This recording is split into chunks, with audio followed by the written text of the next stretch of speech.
En vivo. No es fácil, ángeles y demonios, ritual de exorcismos. Esta es la parte 2.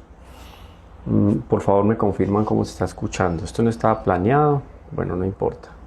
Lo importante es que en algún momento alguien pueda verlo. Digo alguien porque más que el número debería de interesar la o las personas que, escuchando lo que les voy a compartir, pues establece una serie de conceptos y de realidades clarísimas sobre lo que significa la existencia de ángeles y demonios. Por eso es que estamos haciendo nuestro curso martes y miércoles 7 de la noche. Los que ya están inscritos, los que han recibido todo el material, bueno. Y vamos entonces con nuestra segunda parte del ritual de exorcismos. Me tocó inclusive actualizar la aplicación porque se bloqueó la aplicación, se me borró el video que ya había hecho, un video de alrededor de unos 20 minutos. Yo creo que salió muy claro, pero bueno, este va a tratar de hacerlo más claro que el anterior. Esas cosas que este tema de ángeles y demonios pone nervioso a los computadores, a las aplicaciones, no sé por qué. Pero bueno, cuénteme entonces por favor si está escuchando. Y entonces en el ritual de exorcismos nos vamos a encontrar con una serie de conceptos que uno dice, bueno, ¿para qué la iglesia ponerse en este tipo de esfuerzos de publicar lo que tiene que ver con el exorcismo, con la existencia del demonio, con la existencia de los ángeles? Un hombre como San Juan Pablo II, canonizado por la Iglesia, que haya autorizado en el mes de octubre de 1998 la publicación de un nuevo rito para los exorcismos. ¿Qué sentido tiene? Primero, si los demonios no existen, si los ángeles no existen, si la posesión no es una realidad. Por eso entonces me interesa hacer este tipo de videos. Repito, ya aquí en Instagram van a encontrar el número 1. Vamos con el número 2. Este es el ritual romano de exorcismo que fue publicado posterior al Concilio Vaticano II y en función de las líneas de trabajo dadas por la Sacrosanctum Concilium, documento Sacrosanctum Concilium del Concilio Vaticano II. Nosotros estamos en lo que se llama los prenotandos, introducción, prenotandos, algunas líneas básicas. ¿Me confirman por favor si el sonido está bien? Me disculpan algún ruido que vayan a escuchar acá, pero tiene que ser así en este lugar donde estoy para publicar porque no tengo otro ambiente. Entonces estamos en los prenotandos. Estas son las primeras páginas. Repito, el documento aprobado por su santidad el Papa San Juan Pablo II. Fue aprobado por él el 1 de octubre de 1998. Y después fue dada a conocer y se publica un decreto. El decreto es ya del 2 de octubre, o sea, el día siguiente de 1998. Un decreto de la Secretaría de Estado del Vaticano. Si alguien tiene dudas, el número del decreto es el 434563 del 2 de octubre de 1998. Y la Congregación para el Culto Divino y la Disciplina de los Sacramentos, en la persona de su prefecto en el momento, el Cardenal Medina, publica. Entonces ya hemos hecho unos primeros comentarios. Vámonos a la segunda parte.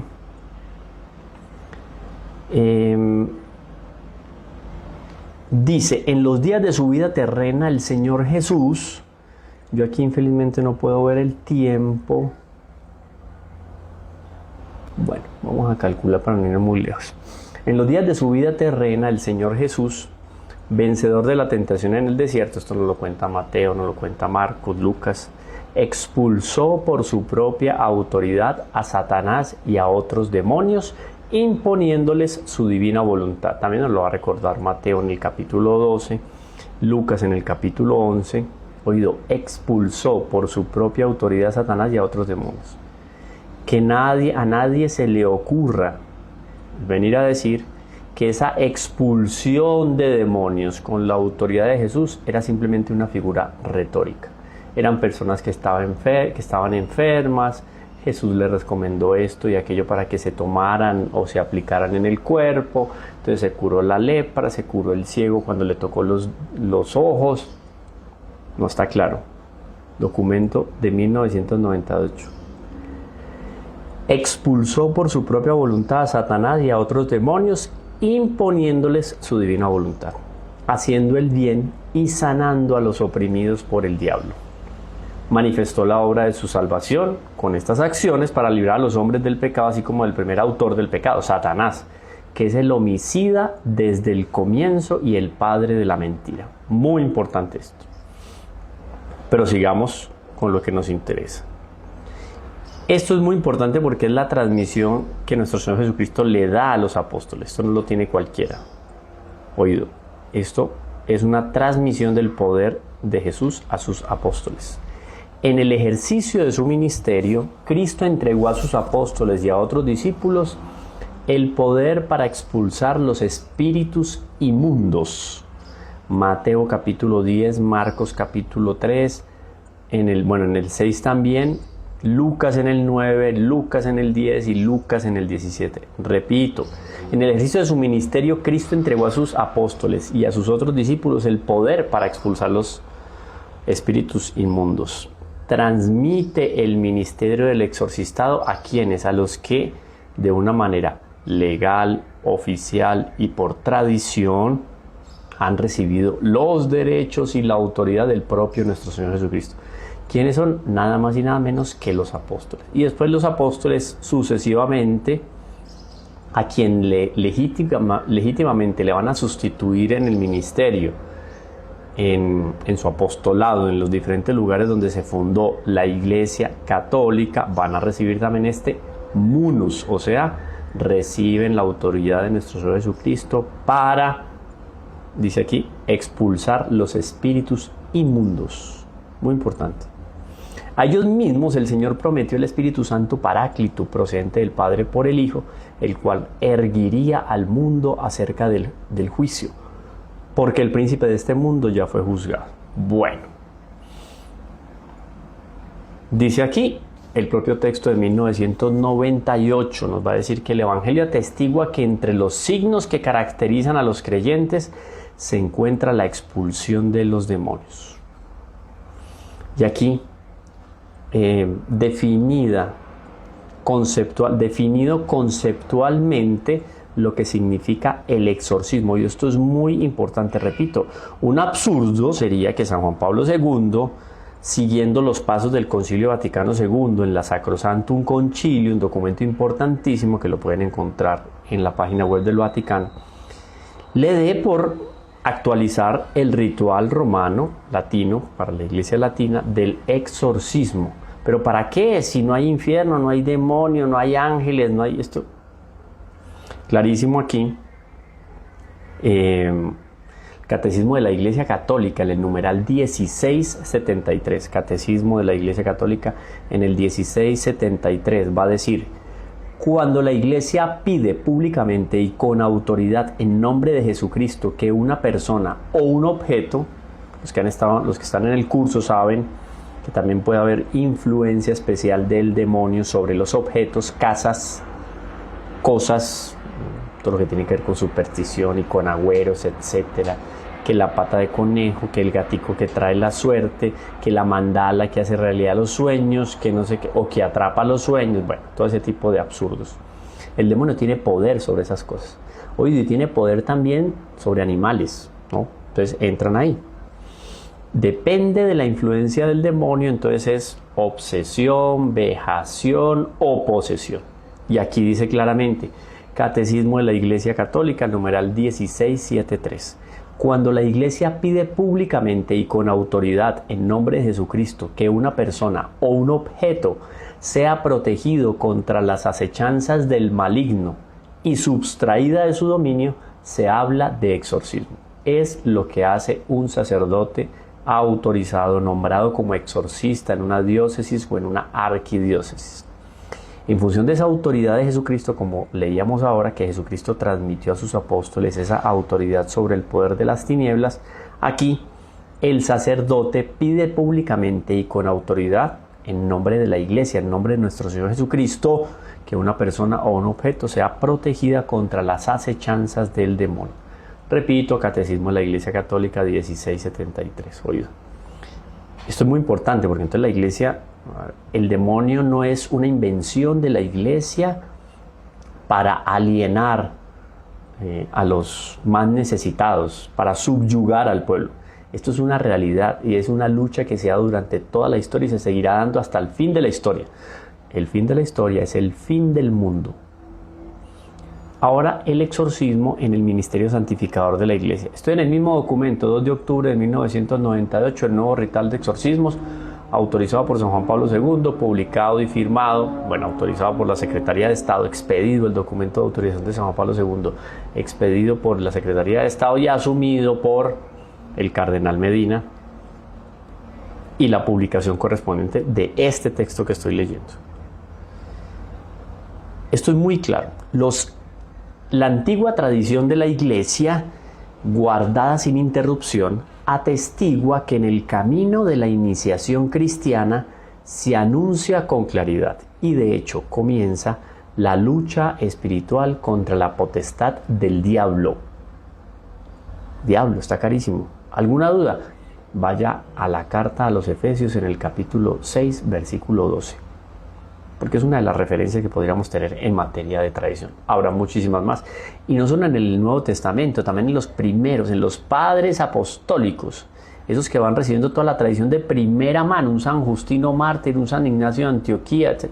Van recibiendo de primera mano esta obra de caridad. Importantísimo. Los exorcismos, que han de ser hechos de forma simple en el tiempo del catecumenado sobre los elegidos, se llaman exorcismos menores, que es lo que un sacerdote debe hacer en el rito. Y diciendo rito tradicional, no quiere decir que es un rito que ya se envejeció, no es el rito que está ahí, en el manual. No, está en el manual, el rito. El rito del bautismo se exorciza a esa criatura, a ese niño, a esa niña, en todo el ceremonial de el bautismo. Es muy bonito, eso es un exorcismo menor.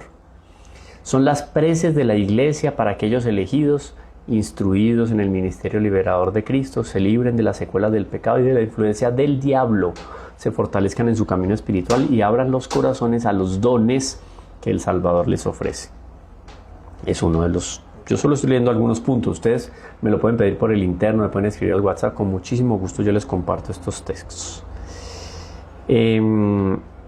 Dice en el numeral 9, los fieles, si bien han renacido en Cristo, experimentan, sin embargo, las tentaciones que hay en el mundo y por lo tanto deben vigilar en oración y sobriedad de vida.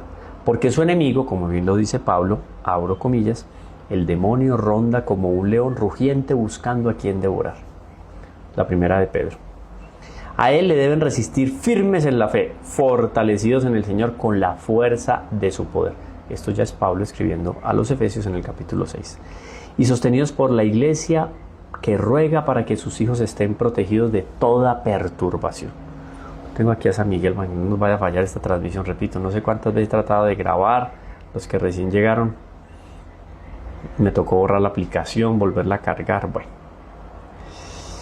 Y en el numeral 10 dice algo muy interesante, que es algo del misterio que a veces muchos sin fe le reclaman a Dios o nos reclaman a nosotros señalando a Dios. ¿Y por qué Dios permite esto? Eso es falta de inteligencia de aquel que pregunta. ¿Por qué? De conocimiento, bueno, no seamos tan de conocimiento. Aquí el numeral 10 responde perfectamente. Estamos en los prenotandos. Con todo, el misterio de la divina piedad resulta para nosotros difícil de comprender cuando, permitiéndolo Dios, y esto hay que tenerlo claro, si el demonio actúa es porque Dios lo permite. El demonio no es omnipotente, el demonio no es omnisciente, el demonio no es omnipresente, o sea, él no todo lo puede, no todo lo sabe y no está en todos los lugares. Él está y actúa donde Dios le permite. Por eso aquí dice, permitiéndolo Dios, queda bastante difícil comprender, dice el mismo texto. Permitiéndolo Dios, algunas veces ocurren casos de peculiares acechanzas o posesiones de parte del demonio sobre algún miembro del pueblo de Dios, iluminado por Cristo y llamado a caminar como hijo de la luz hacia la vida eterna. Aún, y esto es motivo de confianza para nosotros, lo hemos comentado en el programa, en nuestro curso, el curso que estamos haciendo los martes y los miércoles a las 7 de la noche. Esto es muy importante. La confianza nuestra está aquí. ¿Dónde? Dice, esto es fundamentado en la carta de Pablo a los tesalonicenses y a los efesios. Dice el texto: aun cuando el diablo no puede traspasar los límites puestos por Dios, es entonces que se manifiesta claramente el misterio de la iniquidad que obra en el mundo. Recuerden, misterio de iniquidad también para los que estuvieron en la clase. Iniquidad, ya hablamos de eso. Hablamos de la fractura, ¿se acuerdan? La fractura que hay entre la relación del creador con lo creado, o sea, con todos nosotros. Se realiza especialmente por el pecado original, pero también por los pecados actuales. Y ese es el misterio de iniquidad. No es más que eso. El misterio de iniquidad es todos aquellos que traman desde el primer momento de la tentación a Adán y Eva. Hay un linaje que trama contra la destrucción de todo lo creado, porque abomina lo que salió de las obras de Dios, como obra de Dios, de las manos de Dios. Lo odia esa obra de Dios y quiere destruirla. Eso es el demonio. Y a ese demonio, a lo largo de la historia, o esos demonios se van asociando a una serie de hombres y mujeres que quieren destruir. Entonces son las grandes revoluciones. Es el protestantismo, es la Revolución Francesa, las persecuciones a la iglesia, todo lo que ustedes se quieran, la infiltración inclusive en la iglesia para destruir la iglesia de dentro, con aquellos que públicamente contrarían la ley de Dios, queriendo destruir la iglesia, destruir la familia, destruir la sociedad, acabar con la propiedad privada, con los principios cristianos, con los valores éticos. Todo eso es misterio y iniquidad. Eso sucede así porque que en un país hicieron esto y parecido aquí. Por aquí se habla, creo que si digo la palabra lo bloquean a uno, no sé, porque las redes también están ya vacunadas contra ese tipo de asuntos. Todo lo que atenta contra la vida. ¿Ustedes creen que eso es esporádico, que se da, por así decir, en la cabeza de uno, de esos que se llaman de avanzada, progres, y lo instaura en un país ahora con la locura de que es un derecho adquirido el asunto de acabar con los niños en el vientre? Es un asunto adquirido constitucional en Francia. Eso es un asunto, hace parte de este misterio de iniquidad. ¿Quién trama contra la familia, contra la vida, contra todo lo que significa valores cristianos? Es un misterio de iniquidad. Todos ellos que se van asociando por odio a Dios, se van asociando a lo largo de la historia, quieren destruir junto con Satanás lo que existe de sociedad, de civilizado, de orden, de cultura. Revolución cultural se habla. Doctor Primo Correa Oliveira tiene un ensayo lindísimo, Revolución y Contrarrevolución. Vayan y lo buscan en internet, se consigue facilísimo en PDF. Todo ese proceso revolucionario él lo describe. Y ese es el misterio de iniquidad. Hombres y mujeres que, como discípulos del demonio, sacerdotes del demonio o sacerdotisas del demonio, se van asociando a Satanás. Pero la confianza está aquí. Oído, el demonio dice, aun cuando el diablo no puede traspasar los límites puestos por Dios, esos límites ya están clarísimos. El demonio actúa como un hipernervioso, también lo dice claramente el doctor Primo Correa Oliveira. El demonio actúa como un hipernervioso, eso lo recordaba mucho su discípulo fiel, gran teólogo del siglo XX y del siglo XXI, Monsignor John Scognamiglio Cladia, el gran apóstol de Fátima, decía eso. Recordaba con frecuencia, el demonio actúa como un hipernervioso, porque él fue vencido en lo alto de la cruz. El demonio está loco, porque quiere destronar a Dios y acabar a Dios. Bueno, ese linaje de Satanás. Pero hay un linaje que, a pesar de las aparentes derrotas, siempre termina triunfando, y es el linaje de la mujer. Recuerden que está el linaje de la serpiente desde el Génesis, y está el linaje de la mujer, que es el linaje de Nuestra Señora, al cual asisten los ángeles, los santos, los bienaventurados, los profetas. Y bueno, nosotros podremos no ser ni santos, ni bienaventurados, ni profetas, pero somos bautizados y tenemos el deseo de estar del lado de Dios. Listo, ese fuego, ese ardor que todavía arde en nuestro corazón, nos hace pertenecer a este linaje. Ese es el misterio de iniquidad, la lucha que hay entre ángeles y demonios, que es un tema que vamos a tratar en nuestro próximo congreso, el 30 de mayo aquí en Medellín. Dice entonces: Aun cuando el diablo no puede traspasar los límites puestos por Dios, es entonces que se manifiesta claramente el misterio de la iniquidad que obra en el mundo.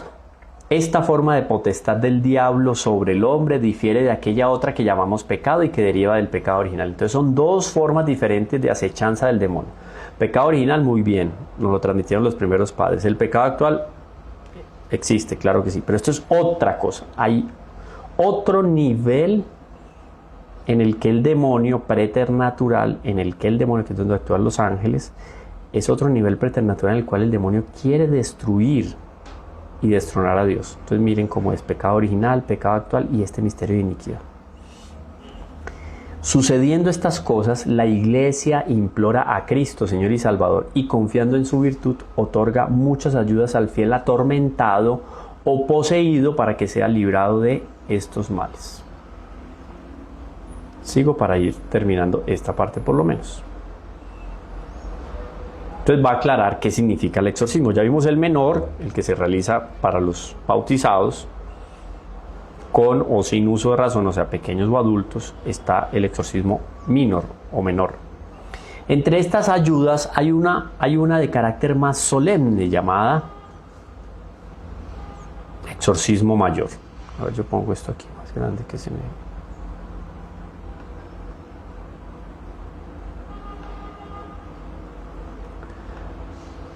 Exorcismo mayor, que es una celebración litúrgica. Esto es muy importante. El exorcismo es una celebración litúrgica. Nosotros a veces pensamos que aquello de celebración litúrgica se queda en la misa y los sacramentos. No. Mire que estamos hablando del exorcismo mayor. Hace parte de la liturgia. Aquello que los ángeles hacen en el cielo, la adoración y gloria que los ángeles le dan en el cielo a Dios, tiene un reflejo en la tierra.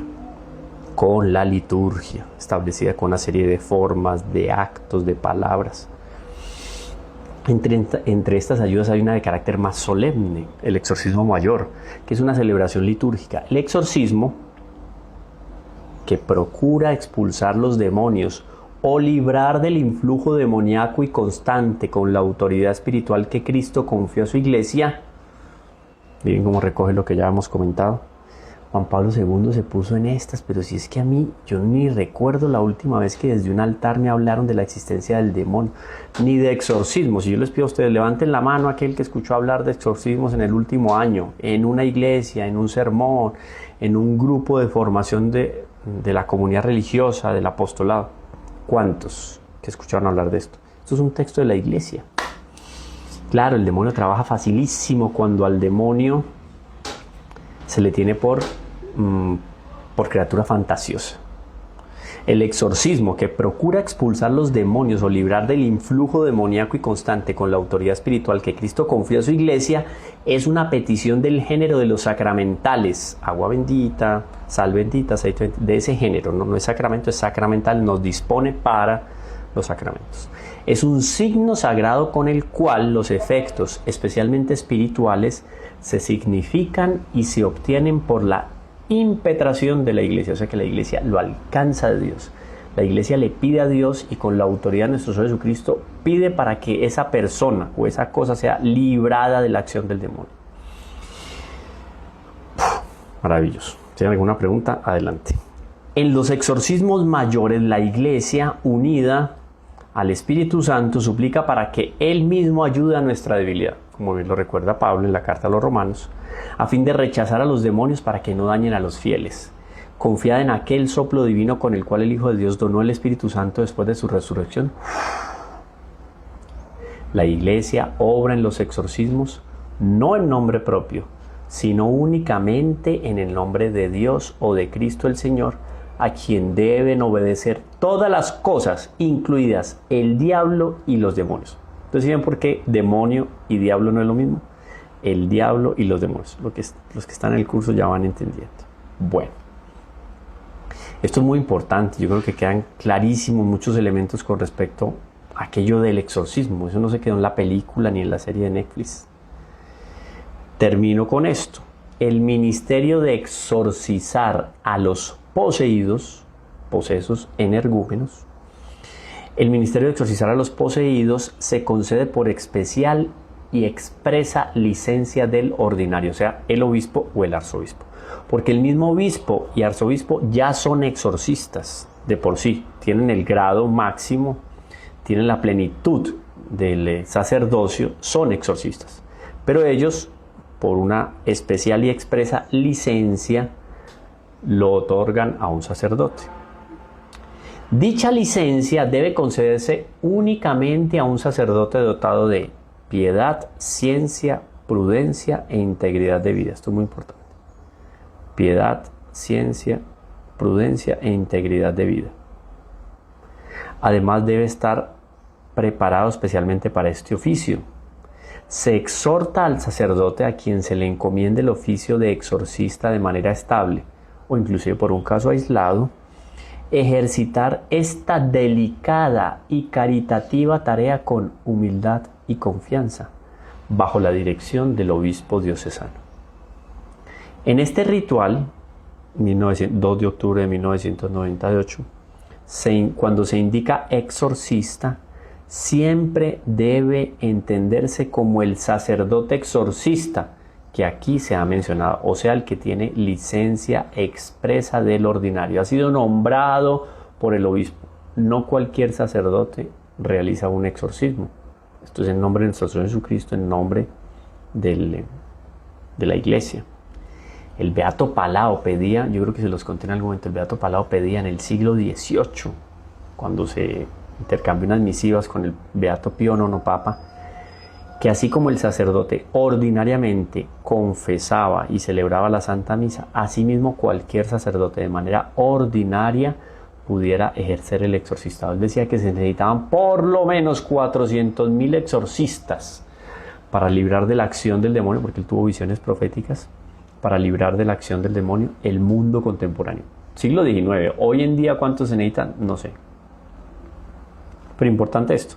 El sacerdote tiene que tener la autoridad especial y expresa del ordinario, o sea, del obispo. Los demás sacerdotes, todos los que quieran, pueden hacer liberaciones.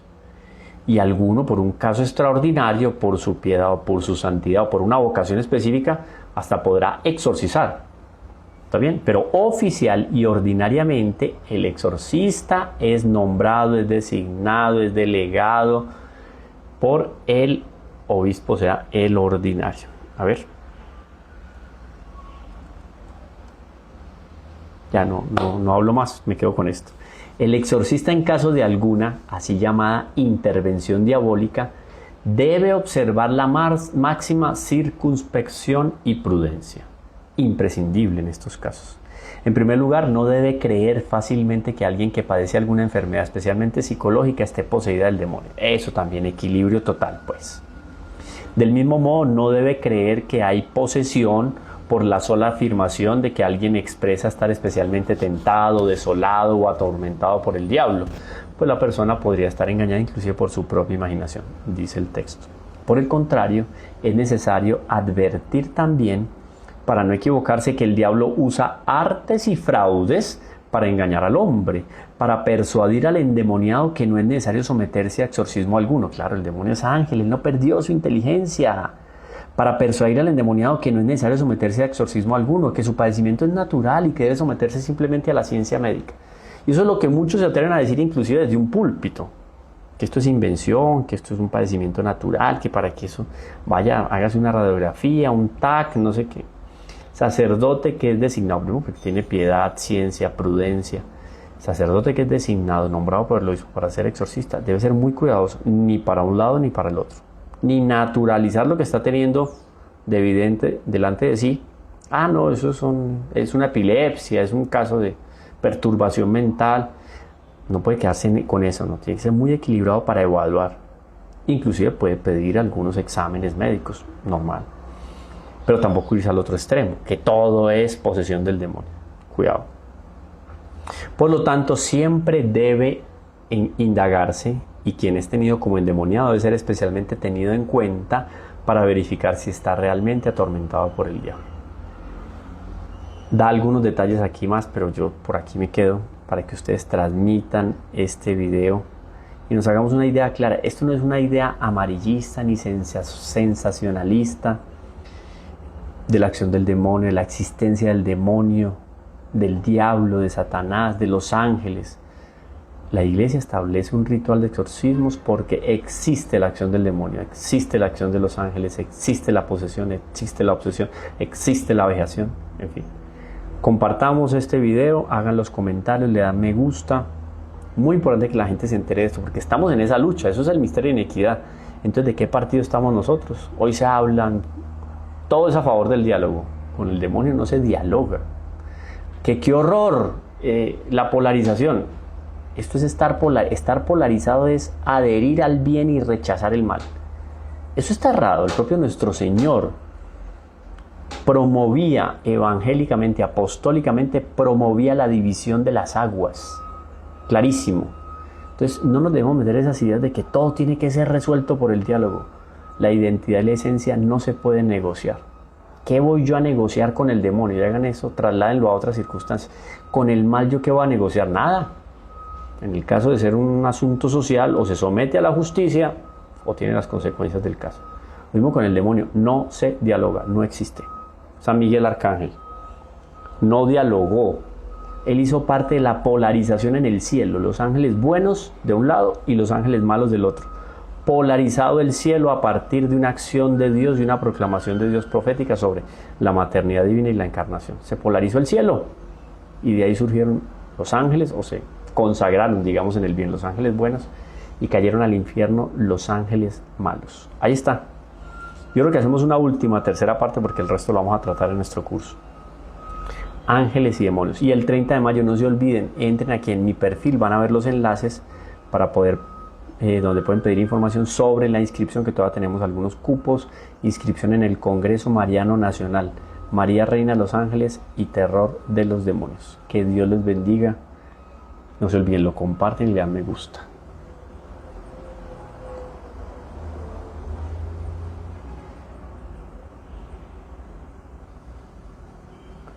A ver, vámonos aquí.